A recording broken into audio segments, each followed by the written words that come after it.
అధ్యక్షులు లచ్చన గారి ఆధ్వర్యంలో మేము ఏం చెప్తున్నామంటే దయాకర్ అన్నకు టికెట్ ఇచ్చి ఎమ్మెల్యే అని చెప్పి మభ్యపెట్టి మరి లాక్కోవడం జరిగింది. మరి ఎమ్మెల్సీ అని చెప్పి లాక్కోవడం జరిగింది.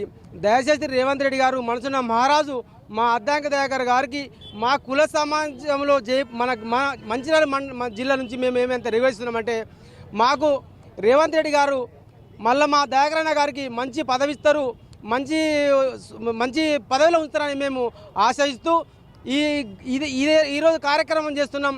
రేపు ఎంపీ ఎలక్షన్ కూడా మహారాజా కదా బల్మూరి వెంకట పేరు ఖరారు చేసి అంటే ఒకటి ముఖ్యమంత్రి గారు మంచి మనిషే, మా దయాకర్ గారు కూడా మంచి విలువ ఇస్తారు, రానున్న రోజుల్లో మంచి భవిష్యత్తులో ఉంచుతాడు. ఎమ్మెల్యే ఇవ్వకున్నా ఎమ్మెల్సీ ఇవ్వకుండా మేము బాధపడం.